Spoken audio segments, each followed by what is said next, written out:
tulus di dalam hatiku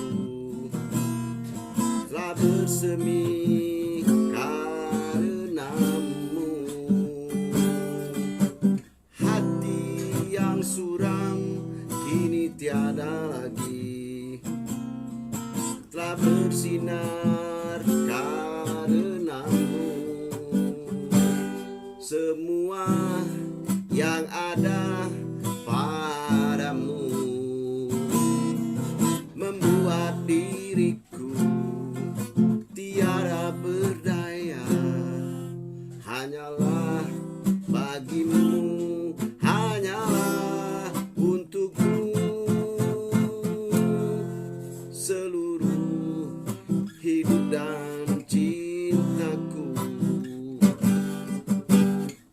Biarkan hujan membasahi bumi atau bulan yang tiada berseri, namun jangan kau biarkan cintaku yang tulus suci hanya padamu. Semua yang ada padamu membuat diriku tiada berdaya. Hanyalah bagimu, hanyalah untukmu, seluruh hidup dan cintaku. Dira tariram, dirarariram, dirarariram, ruriruram, dirarariram, dirarariram, rirararira, rurirurira. Semua yang ada padamu membuat diriku tiada berdaya. Hanyalah bagimu, hanyalah untukmu, seluruh hidup dan cintaku, seluruh hidup dan cintaku.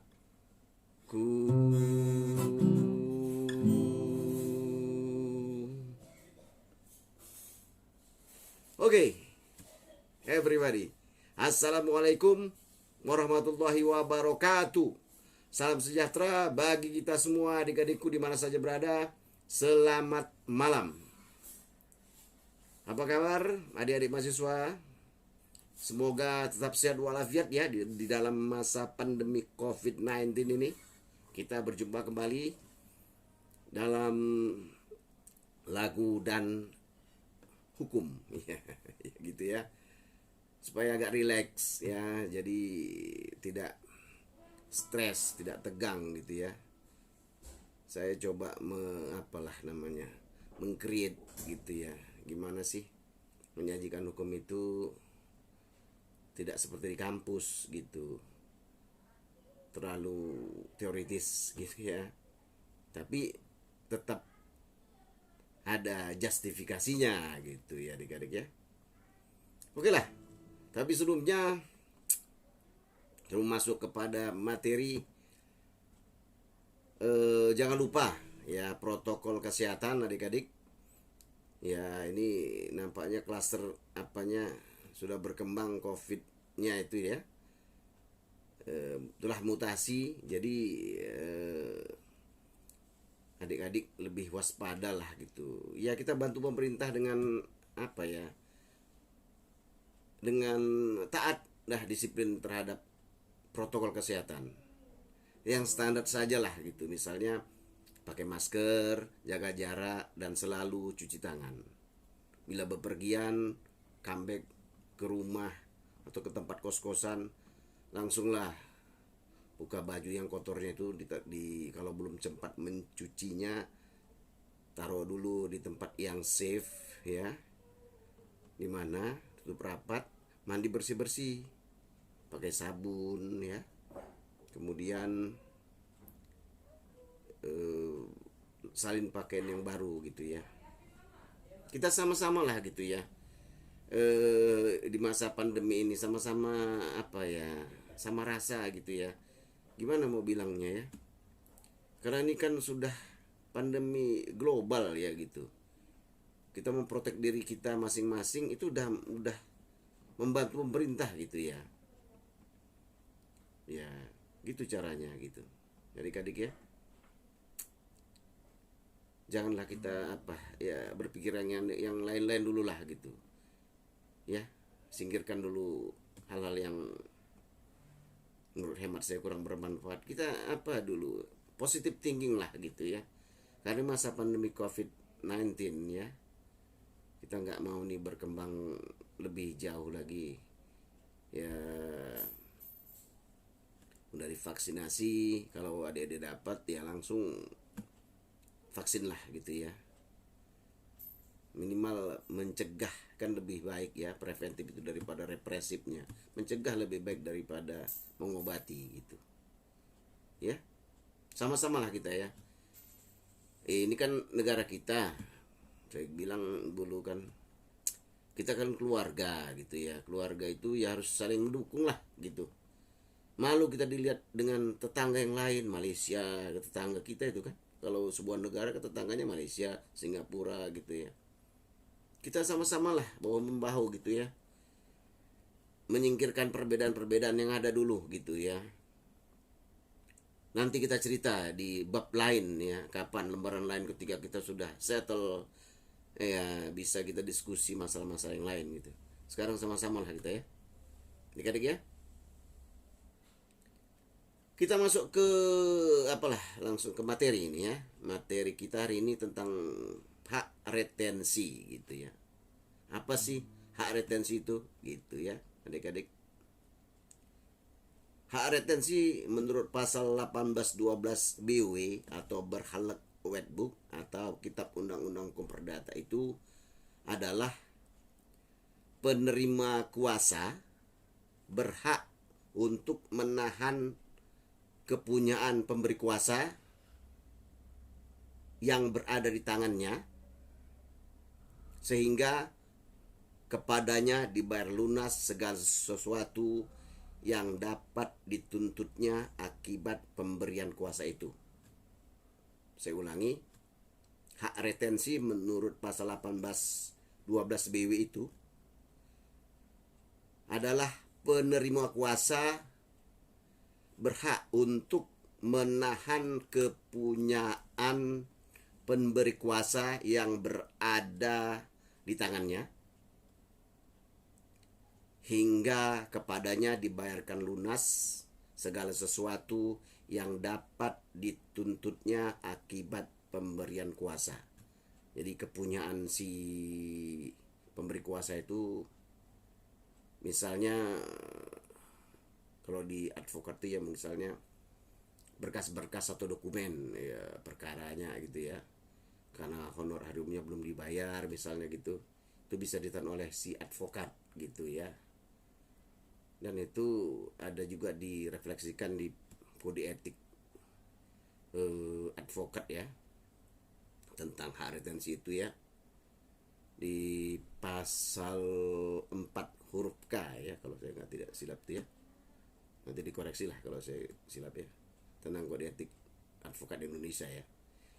Itu disebutkan hak retensi advokat terhadap klien itu diakui sepanjang tidak akan menimbulkan kerugian kepada klien tersebut. Gitu ya. Itu ya. Itu kalau dihubungkan dengan pemberian kuasa, dalam menjadi artinya retensi dalam arti kata sempit gitulah ya, menurut bahasa saya gitu ya. Tapi kalau mau lebih luas lagi, hak retensi itu ada gitu ya, bukan hanya terbatas pada pemberian kuasa sebenarnya gitu ya, tapi terhadap barang yang dititipkan misalnya itu ya oleh oleh si debitur kepada kreditur misalnya gitu ya, barang yang dititipkan itu si kreditur juga mempunyai hak untuk menahan barang itu sampai segala sesuatu yang diperjanjikan itu dibayar lunas gitu ya. Itu biasanya itu terdapat pasal 1729 BW lah itu ya. 1729 BW ya. Mengisyaratkan itu ya, si penerima titipan barang berhak menahan barang titipan tersebut hingga segala apa yang dibayarkan kepadanya karena penitipan tersebut dibayar lunas. Nah, gitu ya. Gitu ya, adik-adik ya. Jadi bisa kita simpulkan ada hak retensi yang terbatas tadi pada advokat ya, tentang penahanan berkas atau penahanan berkas-berkas atau dokumen kliennya karena mungkin honor advokatnya belum dilunasi ya. Itu si advokat punya hak retensi tersebut gitu ya. Dan itu ditegaskan juga di dalam kode etik advokat ya, di pasal 4 huruf K itu ya. Itu ya. Kemudian kalau secara umum, secara luas, hak retensi itu juga terdapat di pasal 1729, 1728, 1728, 1729 itu ya, tentang hak retensi itu ya. Artinya si penerima penitipan barang berhak menahan barang titipan tersebut hingga segala apa yang dibayarkan kepadanya karena penitipan tersebut dibayar lunas gitu ya. Artinya dia punya hak itu ya untuk menahan barang penitipan tersebut sampai hak-hak penerima titipan itu dibayar lunas gitu ya. Jadi memang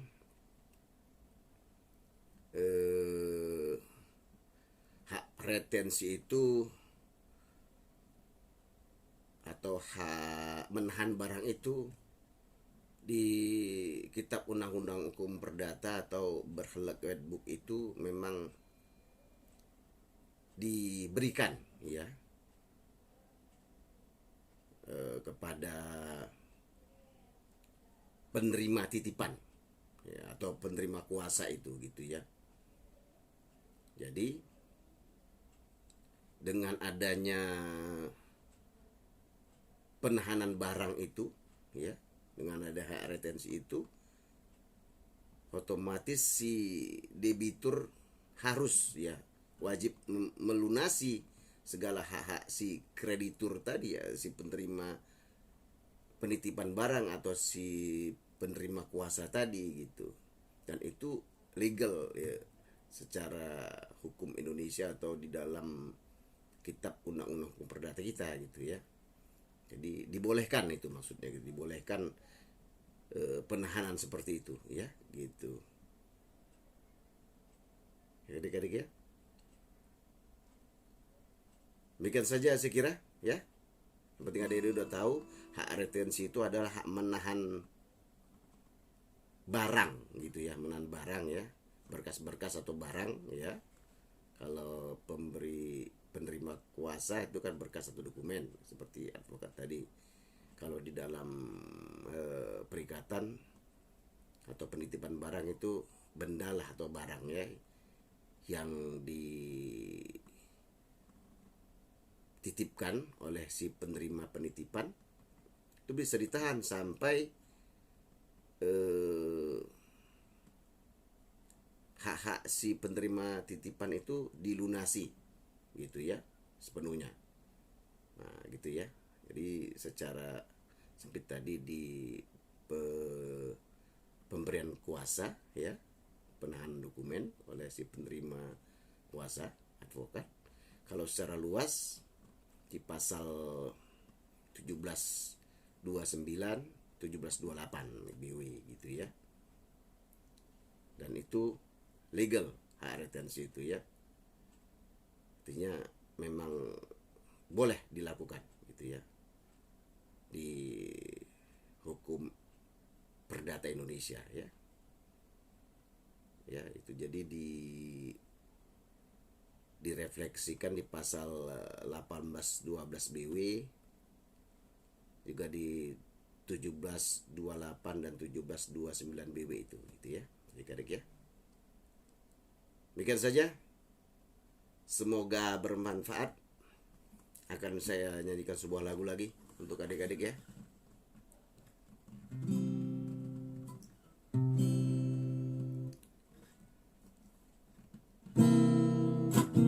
Mana lagi yang ku cinta, mana lagi yang ku puja, tiada lagi yang ku harap darimu.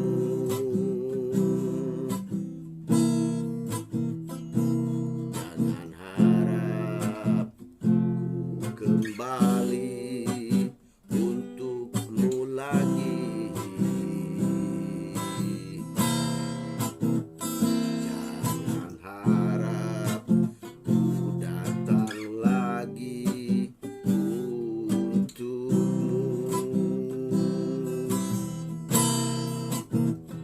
Jauh di mata ku tahu, dekat di hati kau tahu, tapi kini kau lupakan janjimu.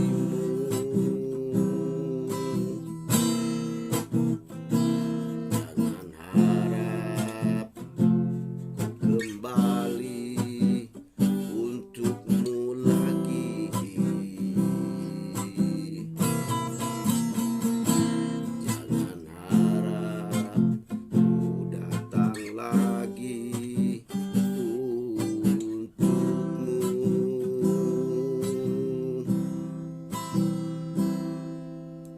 Oke, ya. Itu aja. Semoga bincang-bincang kita hari ini bermanfaat untuk adik-adik sekalian ya. Dan saya ucapkan selamat malam. Sampai jumpa kembali di lain kesempatan. Billahi taufik wal hidayah. Assalamualaikum warahmatullahi wabarakatuh.